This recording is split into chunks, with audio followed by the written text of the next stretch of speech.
Okay, good morning, everybody. Good morning. My name is John Geib. I'm a Master Gardener.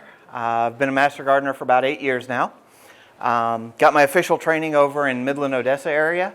Moved over here a couple of years ago, but we're a lot of the stuff that we deal with landscape design is going to be real similar between here and Midland, so we're going to be getting to it. A lot of times when we teach this course as Master Gardeners for the public, we teach it over about 3 days with a 4-hour class each day. So you're getting the abbreviated Cliff Notes version of our discussion on landscape design. So it's going to be kind of rather quick paced and hitting the highlights only. Okay, a lot of the in-depth stuff, if you have questions, we can go ahead and answer those. I've already tasked all the Master Gardeners sitting in the back row that they're going to be stuck here after class answering questions for everybody, if you have any. Okay, so what we're going to be going over, if we're talking about landscape design, we're talking about real estate. And what's the key thing in real estate? Location, location, location. So we're going to be talking about that and what the location of our living here in Abilene area, what it actually does for our choices in landscape design. Also going to go over the general concepts. Like I said, it's going to be kind of a high level thing, but it still should give you some ideas of where you need to start with. Then we'll talk about the native and adaptive plants that we're going to recommend for the Abilene area based on our climate and all of that. And then we'll talk a lot about the maintenance and what you can do to help keep up your landscape once you actually do get it in. Okay, we're not quite in the desert like Midland, Odessa, but we are very close. We get about 24 inches of rainfall, usually over a space of about 6 or 8 days. So what we'll end up getting is we'll get a lot of rain, especially in the late spring, early summer. Can be as much as 3-4 inches in a day. But then we can also go months without getting any rainfall. If you go back and look, middle of July last year was about the last time we had any real rain except for one day in September until the last couple of brief events this year. So, we've been going months without rainfall. But that's very typical for our area, so we have to think about that when we're doing what plants we are going to put in and what we're going to think about in the way of irrigation if we're going to actually add supplemental water to our plants.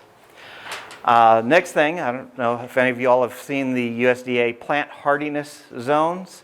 Everybody always talks about these if you're on gardening forums and whatnot. I live, especially if you're dealing with people not in your local area. Yeah, I live in this area or this zone or that zone. We're officially a zone 8A. They have updated this a couple of years ago. It was about 3 or 4 years ago they updated it. We used to be 7B. What that refers to is the coldest average temperature that we're expecting to see over the winter. Now, if you all remember last year, we hit -4 one day, we hit -2 the next day, and in between we were pretty much in single digits, which doesn't mean we're 8A. It means we're closer to a 7B. But these events don't happen very often, but they do happen. So one of these things we have to think about when we're doing the landscaping. 8A plants will grow here. They will grow well. Most of the time they'll survive the winters that we have. Most of the time. If not, that's why we look a lot of times into the 7B plants because they can take a little bit more cold over the winter. And with that also, if you have an 8A plant, a lot of times what you can do is throw a little bit of mulch over it in the way of straw, maybe some blankets or something along those lines to help give it a little bit of insulation and keep it a little warmer for those last couple of degrees that it might do. As you can see here in Abilene, we're right there. The greener sections, the 7B, there are actually sections in Taylor County that are still considered 7B. They're a little bit higher elevation, so top of the mountains and stuff like that. The other thing with that also is if you do live on one of the higher mountains that we have around here, that alone can pull you up a zone or two in cold. So the other thing we have for location is heat. Summer, couple of weeks of 100+ degree temperatures. Usually with lots of high wind and low humidity. So we're going to have a lot of drying effects on the soil that we need to worry about. So now, Once we start looking into the design process, we got to know, where do we start at, okay? If you live on the outskirts of town, that sort of thing, you're probably looking at a subdivision, looks a lot like this, just about barren, okay? Go in town, looks just about barren. Only difference, the one tree, you know, standard contractors, when they plant a plot, they plant grass for the entire plot, you know, around the house, one 5-gallon tree usually, and then maybe a couple $100 worth of small plants at the front for, you know, a little bit of curb appeal. That's about all they'll do. As you notice, over, you know, a 20 or 30 year period, your contractor 5-gallon tree has grown up to a 25, 30 foot tall tree. But most people don't do anything else with their landscape. They just kind of leave it as it's grass and maybe a tree. And okay, it gets kind of boring. But it is it's good to know where we're starting from. So when we're looking at it, we're looking usually at about a 65 by 125 lot. It's about 8,300 square feet of landscape to worry about. I threw in about an 1,800 square foot house being put on there, plus the garage, plus the driveway, plus, you know, sidewalks and other things like that. And we're down to about 5,000 square feet of landscape that can or cannot be green. It's up to you. So this is where we're starting with. Okay. Oh, one other thing to think about when I'll do that later. Okay. If you bought your house, you should have gotten something that looks at least something like this. This is the survey for your plot. Now, contains a lot of information. Most of it is not particularly interesting to most people. It contains a lot of good information, but it's people are like, yeah, okay, whatever. The key things to think about when we're doing this, a lot of times you'll see cable and electric zones or right-of-ways that they have access to your yard to do, you know, put in lines and whatnot. Anything planted in those zones can be destroyed and moved as required by the electric company or telephone company or whoever's dealing with it, and they don't get to worry about having to replace it. So those are areas you need to think about what you're actually putting there. For this one, as you can see, it's also got what they call a building setback on the property line. You can't build anything, put a building within 5 feet of the property line. That's very typical for most residential lots. And then it's got a lot of other information. But it's a lot of stuff that, you know, okay, it's good use for information, but get the highlights off of it, and that's what we're going to work with. This is that same lot right here. This was actually my house in San Antonio 20 years ago or so. As you can see, it's a nice, typical residential lot, lots of grass. Back then, San Antonio had put in a requirement that if you take out a tree, you have to replace a tree when you're building, unless it was strictly for the spot of the house itself. So you notice there's a lot more trees. So it was kind of nice. But as you can see, my 5-gallon contractor tree has grown up nicely in the last 20 years. It started off about like this, you know, a little oak tree. But when we're looking at this plot, there's a couple things we want to look at when we're looking at our overall plot to see what we're going to be doing with our design. Got a road here, 2-lane road, both directions. Probably high traffic means we may want to think about blocking that view off or trying to do something to minimize road noise. Okay, we've got house on each side. These are both 2-story houses. House in the middle is a single story. So you got people with windows upstairs looking down into your yard, something we may think about when we're doing with that. Zooming back out a little bit, we're here at the red X. We've got big parking lots nearby, and we go, what's those for? We lived literally right behind SeaWorld. This was SeaWorld's bus parking lot.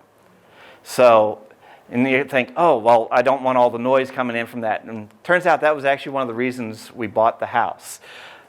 Just off screen to the north, Shamu Stadium and the very large lake that they have behind Shamu Stadium. Every year during the week of 4th of July and over New Year's week, they do fireworks. They launch them up high enough I can see them from my back porch, just sitting there, drinking a beer, watching the fireworks display. It's always very nice to do that. In fact, the first year we were down there, they did it every night all summer long. So, dog didn't like it. We had a blast. So, okay, we've taken our basic survey that they've given us from the playing. We've copied it, keep the original like it's supposed to be, copy it, and then we start taking stuff off that we don't want to deal with. All that gobbledygook that they have down there, oh, you can't do this, can't do that, so much, these companies are allowed to do this or that, it's like, oh, we don't need that. We just need basic layouts, okay? And then we start doing things like marking on it things that we want to actually keep or not keep, Block the view to the sides if we can. Keep the view to the fireworks display, okay? Zoom in a little bit and we're like, okay, shows we've got driveway, sidewalk. This is where they had the $200 worth of little, plants in the front yard to make sure we've got everything. But this is the things we're starting to look at. We take what we have and go, okay, what do we need to do in the way of views? Things like water. If we're going to have to irrigate anything, we need to know where the water is going to be coming from. So I went around and I marked all the water faucets. Nice, big, and clear, so I know where I'm going to be getting my water from. I also go back in and I'll start taking a look and go, okay, this tree is here. My little contractor tree is here. It's a little red oak. I've got a couple of live oaks out in the backyard that I'm going to leave. So I want to go ahead and make sure those are going to be put on the plot so I know that this is something I want to make sure, okay, this is a tree I want to keep. This is one I may want to take down later, that sort of stuff. So then we start thinking about, okay, we've got the general idea. This is kind of the basic outline, very rough framework. Now we have to start thinking about what are we actually going to use this yard for? Because you never know. Do you have kids? Do you have little kids? Do you have big kids? If you have little kids, do you want to put a playground there for them? Swing sets, trampolines, that sort of stuff. You have older kids that are in football or baseball or soccer. Okay, do you need a yard for them to go ahead and practice and play in? These are things to think about. Do you have pets? Okay, well, if you've got a dog, do you want to have your dog dropping the landmines in the middle of the football field for the, Do you have a lot of parties maybe, or get-togethers where your dogs may not be quite as friendly to your guests as they should be, and you need to lock them up outside maybe. So, maybe a side yard with a little kennel area just for them. Okay? Do you do a lot of parties? Do you have a barbecue regularly? Back in San Antonio with that yard, ours was the largest yard in the subdivision. We had a neighbor across the street we called the social director. She made sure that we had parties about every other weekend at our house. But it was fun. We got to know a lot of the neighbors in our neighborhood. We had a blast. But, it was one of those things when we had to start thinking about it. All right, we're going to have a lot of barbecues. Do we want to put in an outdoor kitchen? Just have a little barbecue area that we can do? Some of these things are things we have to start thinking about early on in the process. I may not have to put everything in up front, but I need to be at least thinking about it. Do you want to have a pool in your backyard or a hot tub? You're going to have power and water to those things. So these are things to also think about. Now, you have this house. Congratulations. I hate to see your water bill. But, you see, nice big lawn. Do we want to have that? Do we want to have lots of flowers and to put in our yard? Just to let you know, this garden per square foot takes about a quarter of the water that this lawn does. Okay? Something to think about, because that water is going to cost money. And when you hit times of drought around here, you may or may not be able to water it. So, are you the other extreme? Do you want to go with the minimalist view? A lot of people will talk about doing this because they don't want to have the maintenance or anything like that. The problem with going this extreme, there's a couple of them, but the big ones are decomposed granite, which is the little rock that you'll see everywhere, absorbs heat beautifully during the summer. Okay, that heat then re-radiates back onto your house all night long. Your house never gets a break from the heat. So your AC is running all day long.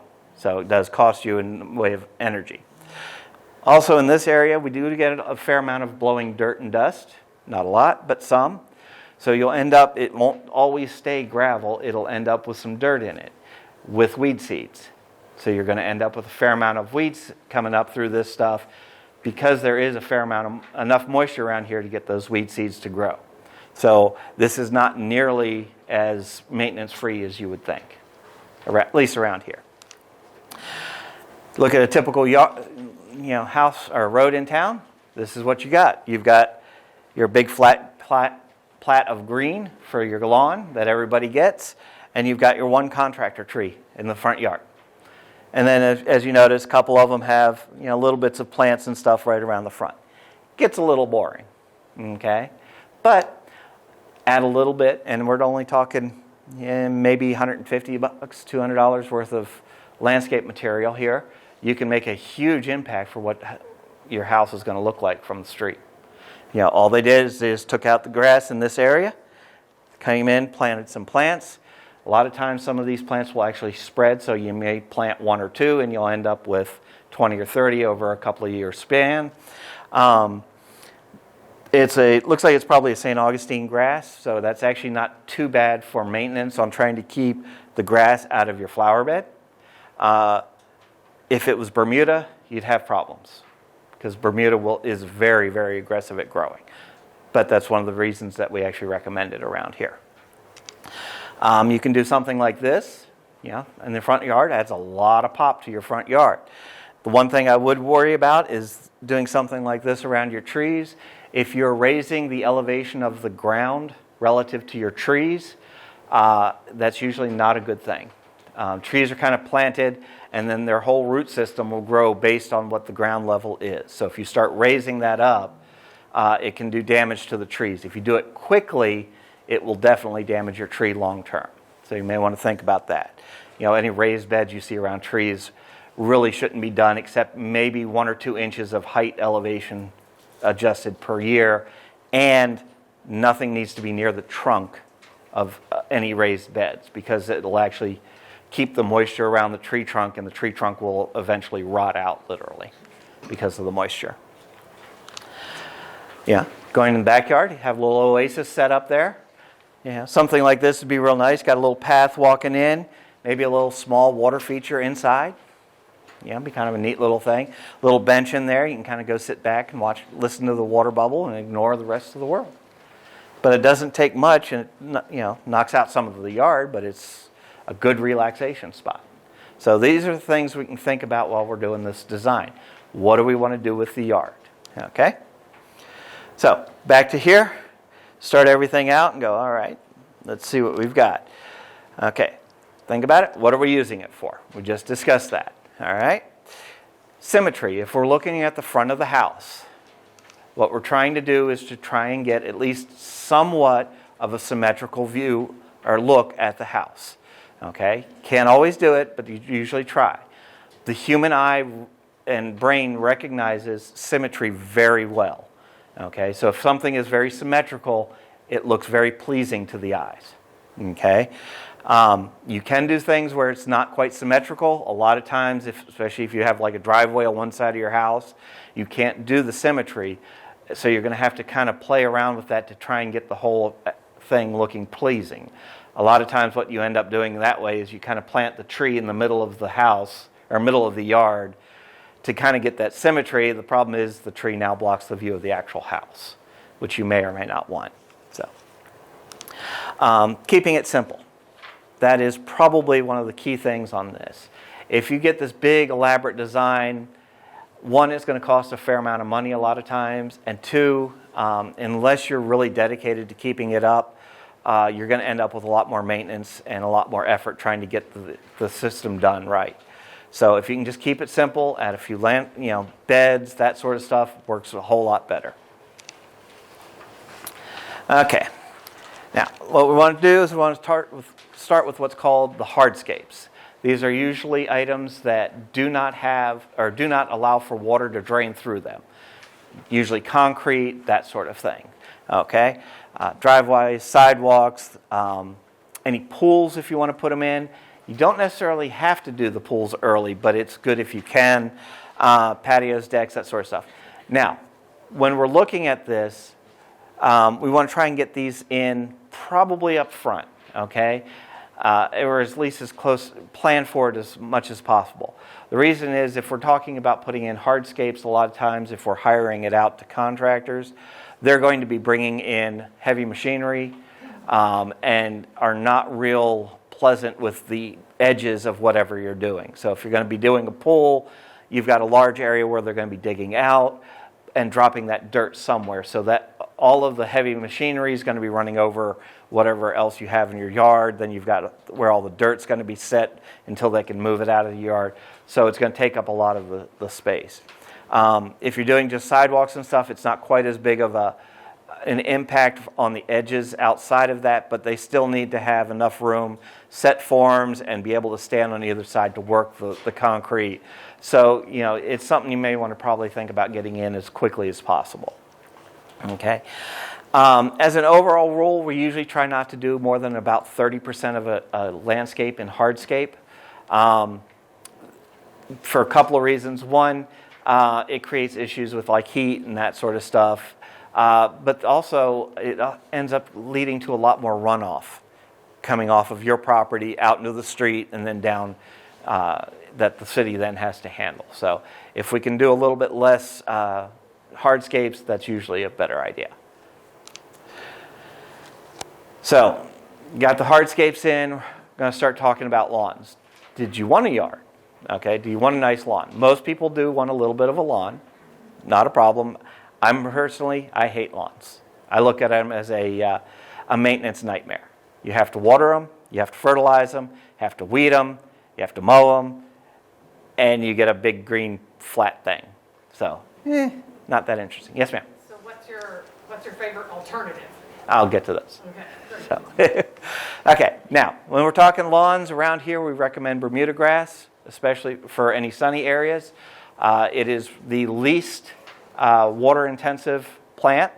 It grows very well around here, especially if it gets water. It will grow through just about anything, including concrete. It is very heat and drought tolerant. If it does get very hot and very dry at the same time, a lot of times it will go at least somewhat dormant. So it will not look the nice pretty green. It'll kind of fade back to a little bit of a yellow. But as soon as it gets some moisture on it, it'll grow right back up and be nice and pretty again. Okay. I said minimal water. Most of the water that we get during the summer, spring and summer, is enough for the landscape that it doesn't have to be watered at all, unless you really want to make it a nice, good, pretty green lawn. The one drawback to all of the warm season grasses like Bermuda, they go dormant in winter. And when Bermuda goes dormant, it goes yellow. It still looks just like it did right before it froze on the first freeze, but it's going to be yellow, and it will be yellow until mid to late April usually, before it even starts thinking about greening up. But it is a real nice, good, thick, dense lawn. It is also a thin-bladed lawn, so if you like thin-bladed grasses, this is what we recommend. St. Augustine is the other main grass that we recommend around here. It does require a bit more water. It can tolerate shade, some shade. Okay, Bermuda usually needs about 8 to 10 hours of direct sunlight to grow well. Bermuda needs at least 6 hours of direct sunlight. Okay, so it can't go in under a tree. A big tree will just block it off, and you will not get any grass growing, or it will grow very weakly. So, something to think about. Does need a lot more water. It is a nice wide-bladed grass if you like that type of grass. One of the problems with St. Augustine, it is prone to fungal issues. Okay, because it is getting watered a lot more, it seems to end up with a little bit more fungal issues. Also, from experience, from what I've seen, grubs can be an issue with Bermuda grass, or with St. Augustine, more than Bermuda grass. Bermuda grass can grow right through whatever the grub's damage does.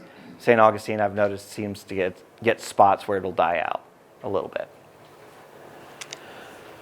Other options, you've got zoysia grasses. Some zoysia grasses will work well here. You'll have to do some research on these. You're looking for the zoysias that can handle the heat, which most of them can. handle the alkaline soil that we usually have.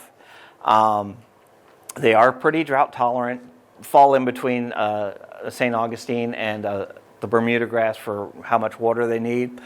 You can get them in both the thin and the thick varieties for the blades. The thick-bladed is the Zoysia japonica varieties, and then I can't remember what the scientific name is for the thin. It begins with an M. The one big problem with Zoysias, you have to buy them usually in plugs or sod. The plugs will look kind of like this. It's not a real good picture, but you can see they take a little chunk of the grass and then you plant that. The problem is Zoysia is a very slow growing grass. So if you plant it like this, it will probably take you anywhere between 1 and 2 years for that grass to fill in. And what's going to fill in that dirt section in the meantime? Weeds. So it's going to be kind of weedy until it can grow in and fill in. So sod works well. I've actually done Zoysia down in San Antonio. I can tell you I never had to weed my lawn down there because of the Zoysia. It grew such a thick mat of vegetation that it choked everything out. So it was really nice. The problem is sod gets expensive. When we did some of our yard in San Antonio, I think St. Augustine was running, I believe it was about $65 a pallet. The Bermuda was running like $70, and we paid like $250 for the Zoysia. It was very expensive. But in my opinion at the time, it was well worth it. So, because we didn't have to worry about things like water restrictions, because it could just kind of grow through everything. Okay, trees. When we're looking at trees, when we're looking at native and adaptive trees, these will be either that grow naturally in Texas and preferably in the western half of Texas, and also trees that are adapted that originally came from a climate similar to ours. One of the things that we've been recommending for years now has been the Afghan pine. Afghan pine comes from Afghanistan. They're usually, they naturally grow on rocky hillsides with a lot of high alkaline soil when they do have some soil, and very little moisture. So they do grow well here. There is a couple of diseases that are starting to become a little bit more prevalent now in the Afghan pines, from what I understand, that kind of start at the crown of your pine tree and work your way down. Everything has its own little problems, so it's a matter of whether you want to deal with that or not. So when we want to think about the tree, are we going to be using the tree for shade? Or are we going to be doing it for, say, a production? Apple trees, peach trees, pecan trees, which can do both shade and nut production, something like that. So, and then when we're looking at the tree, we need to look at the full size of the tree. Like I said, those contractor trees, when they plant them, they're this tall. But it could be 80 feet tall if it grows to its full height, and you need to think about that when you're planting it. How big will it actually look in your yard in 5, 10, 20 years? Trees, each of the different trees that you have will come up with some sort of a different type of shape. Could be, like the conifers, like Afghan pines and stuff, are pyramidal or more conical type shapes. You get something like a mesquite, which is going to be more of the umbrella style, where it comes up and spreads out a little bit. Oak trees a lot of times are more of a broad or a rounded shape. And so this shape will actually kind of influence what you want to look at in your yard. The one thing I would not recommend around here is a weeping version of a tree. Weeping willows and stuff take a lot of water, and unless you're in an area where you've got like a creek bed running by your house, probably not a good suggestion for a tree around this area. Trees and electric lines don't go well together. The electric company is by law required to keep power on the grid as much as possible, and they are legally authorized to remove any barriers that might be interfering with getting power to the homes, whatever way they see fit. So, as you can see this one, somebody did a very bad job of planting a large tree right underneath the electric line. This one, it's a little bit harder to see. The electric lines come through here, and basically they came through and chopped half the tree off. Look up when they plant. Yeah, pretty Look much. up. I know. Now, this one's going to be an interesting one because, that tree is now extremely heavy to that one side. Well, where are your power lines usually? Front or back of your lot, which means your house is probably on that side of it. So they've chopped all the tree off. If that tree decides to ever fall down, it's going to go where all the weight is, probably right onto your house. Okay? Electric company's not responsible for it. So, it's going to be your fault for putting the tree in a bad spot. So always think about it. I always like this one too. Now, I sit there and I'm like, yeah, I understand they cleared the lines and they're, I would have, if I was them, I would have cut that a little bit more because that's still going to take out their power lines at some point. So, yeah, it's decorative at this point. So, but always look at the size of your tree where you're planting it. Do not plant it near any power lines, okay? It will be a problem. Also, when you're doing your initial plan, one of the things to think about, where's the water coming into your house? Where is your sewer line going out? Okay? Tree roots will find your water lines, period. Okay? So, and they will strangle the lines and get into the lines and break them. So, be very careful. Yes, sir? They'll find your sprinkler and irrigation lines as well. Yep. So, it's, they will find the water. If they need the water, they will find it. And so, be very careful about what you're doing with this. Got this slide. It should be in your packet also for this thing. These are the trees that we recommend for our area. These are the smaller trees, which would probably be 20 feet and under or so. We've got the scientific name, the common name, which most people will know it by, its growth rate, whether it's fast, medium, or slow growth rate, and then some of the interesting characteristics on it, which could be flowering, fruit production, just as a shade tree, maybe a pretty shade tree in like fall when leaves change. Now, one thing I will recommend, when we're talking fast growth trees here, we're talking 1 or 2 feet a year. We're not talking the internet. Buy these fast growing trees because they'll grow 6 feet in a year.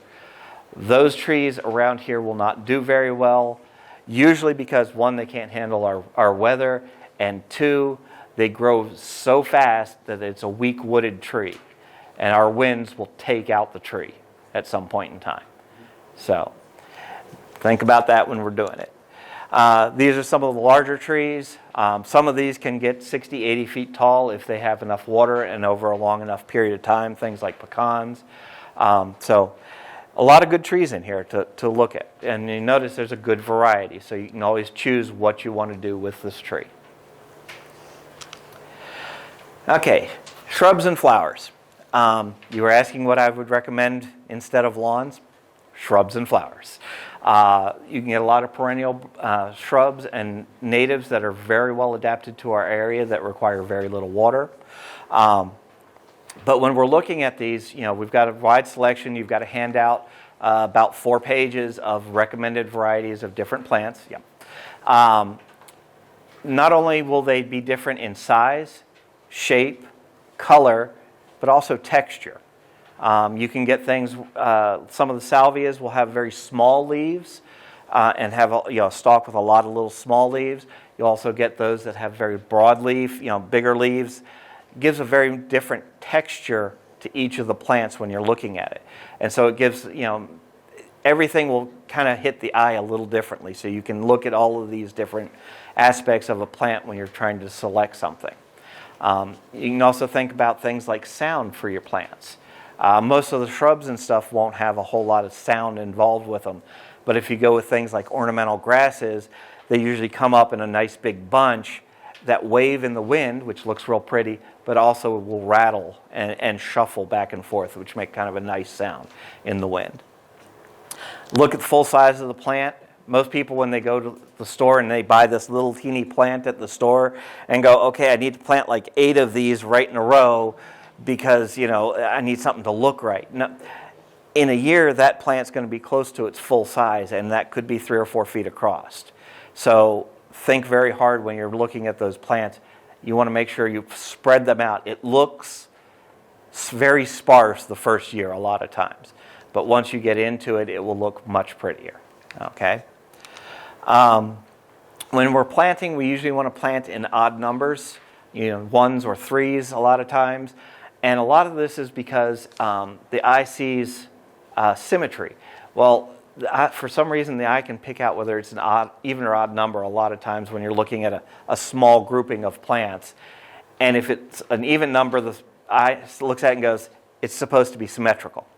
And so it kind of gets it a little off feeling when you're looking at something. So if it's odd, the brain says it's not supposed to be symmetrical, it's supposed to look the way it is. So that's one of the things to think about. Usually when we're planting, we usually try not to plant one of anything, unless it's a specimen plant that it's like a pop right in the middle of the area, and we're trying to focus the attention on that. Usually we're going to do 3s, 5s, that sort of stuff to get like a grouping. If we're doing smaller plants, we're going to be doing mass plantings a lot of times. A couple of plants of a certain variety looks okay, but if you get a much larger a much larger area of it, of the same color and the same plant a lot of times, it looks really nice when you can get a mass planting. It gives a real big statement on the landscape. This is actually the layout I've got for my house here in Abilene. This is a rather large flower bed.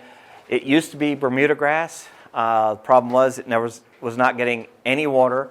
It was also getting a lot of shade in some areas, and so it was very sparse, and it was right next to a caliche driveway which ran across the bottom here. And so mowing it was an issue because if I tried to mow close enough to the driveway, I'd kick rocks out and they'd go right into the windows. So I had to be very careful how I was mowing here. So I was like, summer 2020, I went through, and this is the problem with Bermuda grass. It's stubborn. It does not like to die.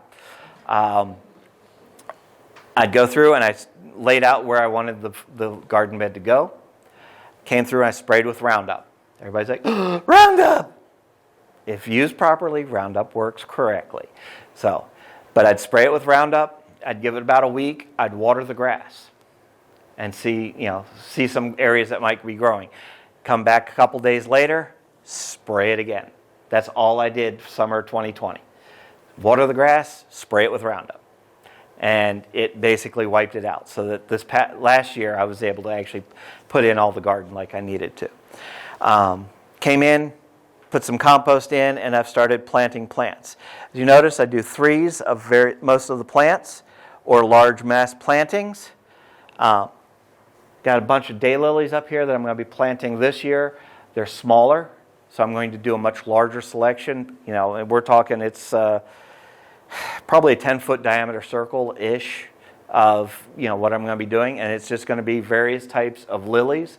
So they're all going to look relatively close to the same, kind of a nice long-bladed thing with a flower stalk.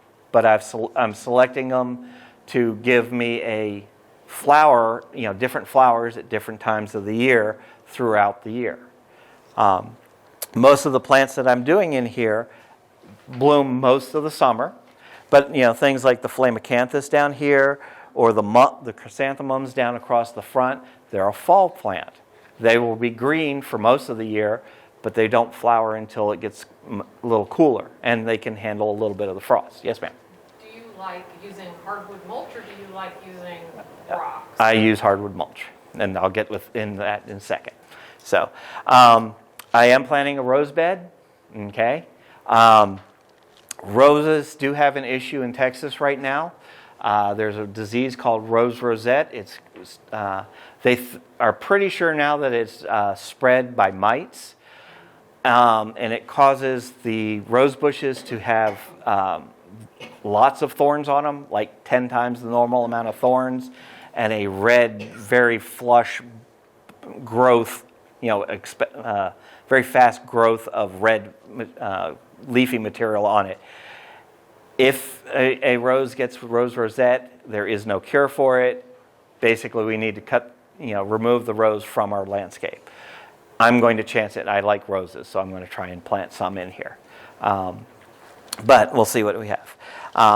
Things like this lantana right here, this section of the yard gets full sun all day long, all summer long. We're talking probably 14 hours of sunlight in the height of the summer. So I have to plant something here that's going to be able to take that. Also, it's got the heat from the driveway. Lantana is a beautiful plant for that. So I've planted basically a small hedge of lantana across this. These are things I've been thinking about.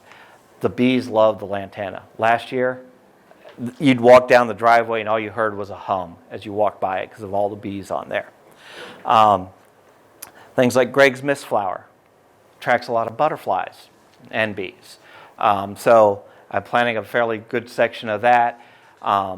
It's a little bit later bloomer, but it does bloom all summer, especially with a little bit of moisture. I've also got an area in here for a patio. North is down this way. So when the wind comes, because I'm on the outskirts of town, I get a lot of wind, comes usually from the south.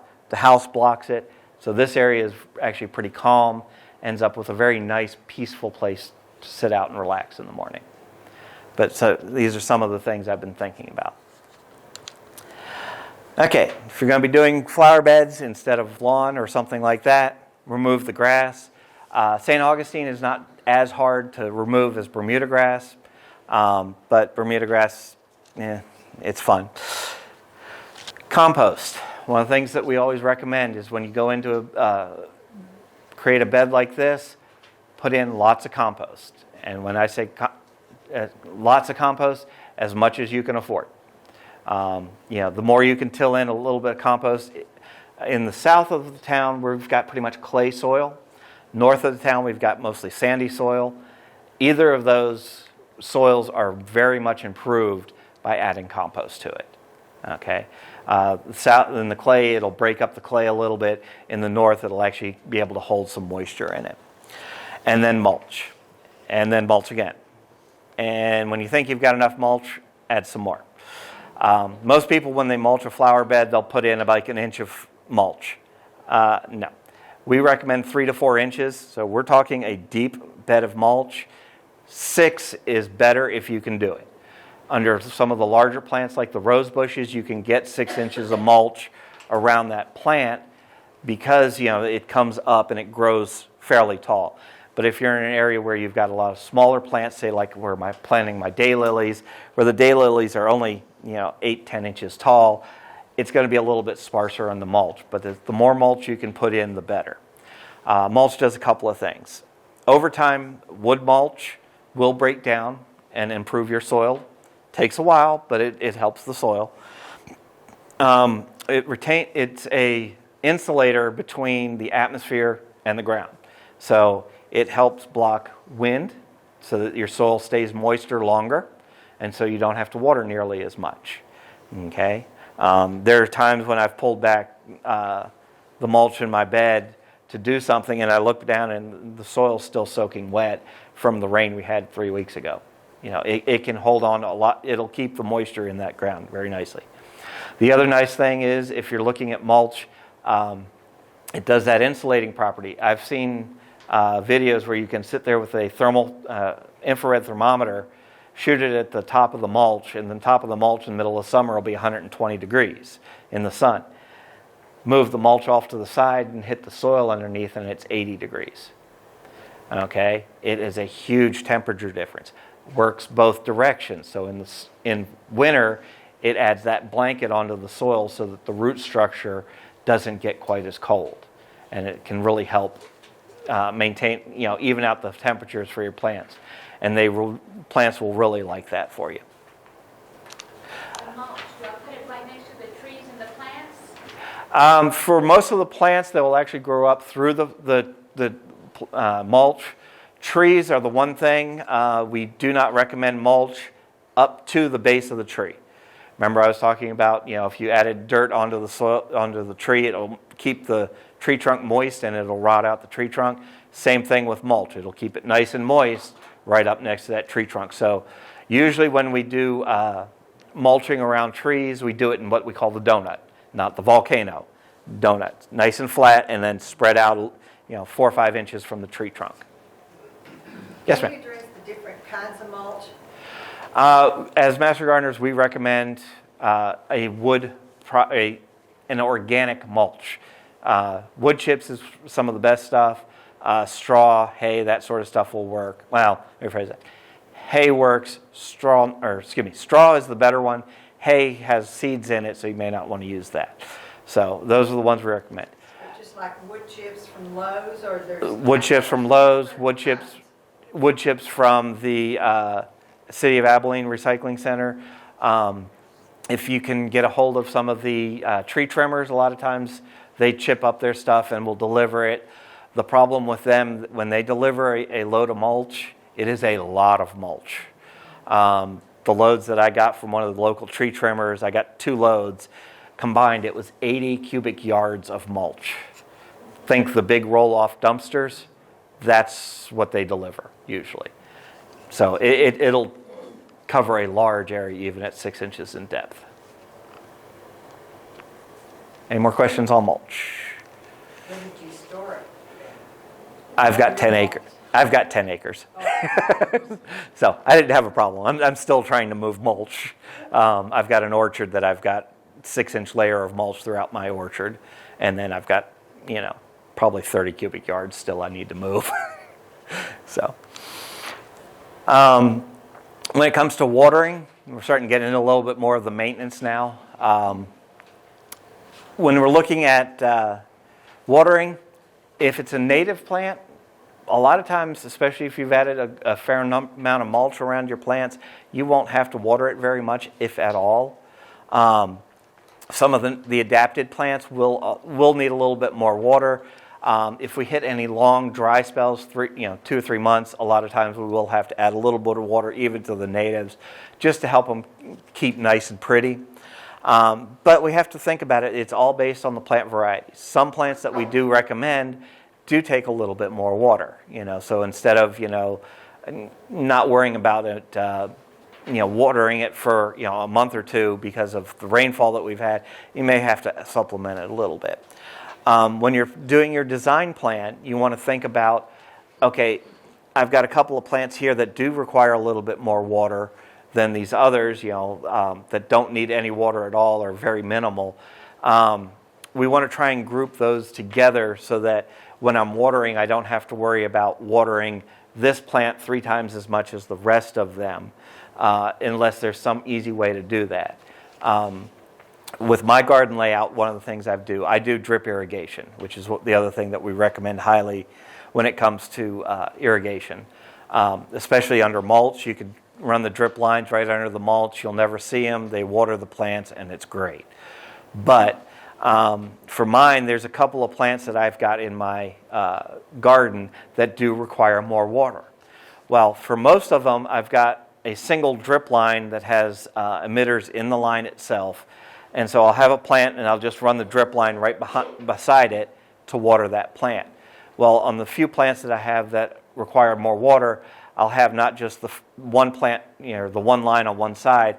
I'll run a second line right beside it on the other side of the plant, so it gets watered twice as much as some of the other plants.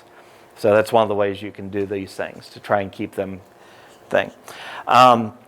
Usually, most of the plants that will do well around here will survive very nicely at 1 inch of rainfall or equivalent a week. During spring, early summer, a lot of times that means you don't even have to water for quite a while. It's usually only during the drought times that you're going to have to worry about it. When you're watering the plants, make sure you're actually watering the plants. Don't water the driveway. No matter how much you water concrete, it will not grow. So make sure if you've got a sprinkler system that's going to be spraying, make sure it's directed towards the plants and the grass that you're trying to water. Look through your, if you do have a sprinkler system, learn how to use it properly. Most people, it's kind of like the VCR. Nobody ever really learned how to do it, and it just kind of ran. Spend a little bit of time, learn how to make sure it works, make sure you've got the correct amount of water going to your plants. Make sure you've got the water going where it's supposed to be going. And water usually infrequently, so we're talking once a week maybe every other week. But when you do water very heavy and very deep. This will help the roots develop deeper root systems. This deep root system means that they don't, you can let the top of the ground dry out a little bit, but the plants are still thriving because they're getting their moisture from deeper in the soil. Test your sprinklers regularly. They say at least, every couple of months. I do it at least monthly. A lot of times you're only running your sprinkler once a week, so it's not too big of a deal. But test it, just do a quick run through, make sure all the sprinkler heads are working properly and everything's looking good. If you do, all of us have seen, driving down the road, see somebody watering in the middle of the afternoon, fountain going up.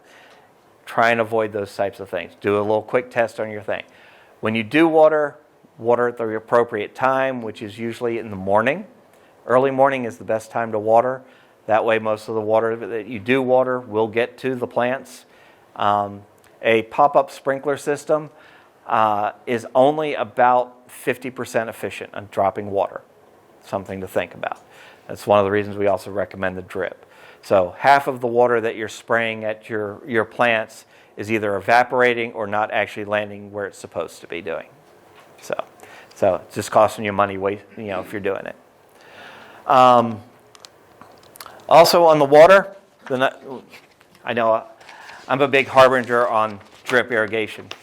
I don't know if any of you all have seen this. This is our water emergency water plan that they have going in the stages of water restrictions.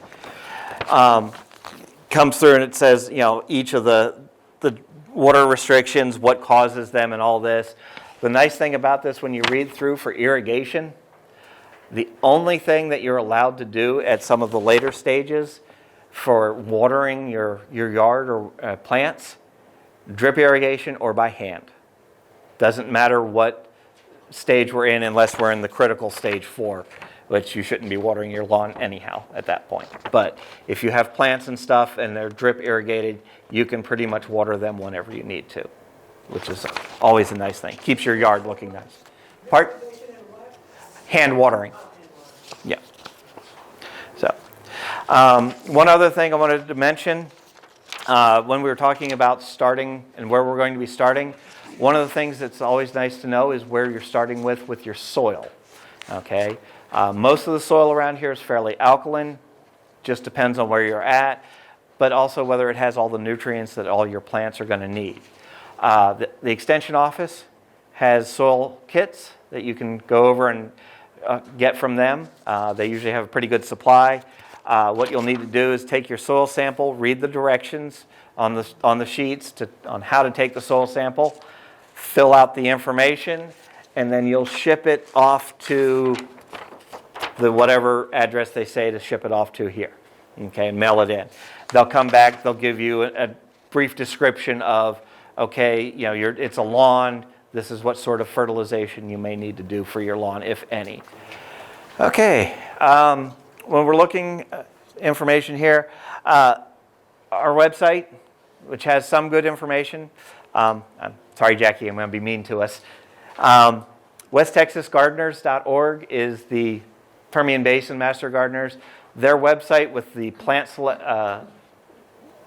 database that they've got there is pretty good. It really is. It's got a lot of pictures and a lot of information to go along with it. So ours is in work, still trying to get where it needs to be. So I always point people to there for a lot of the plant data because it's real good. All right. We'll call that it then. Thank you all for coming. We appreciate it.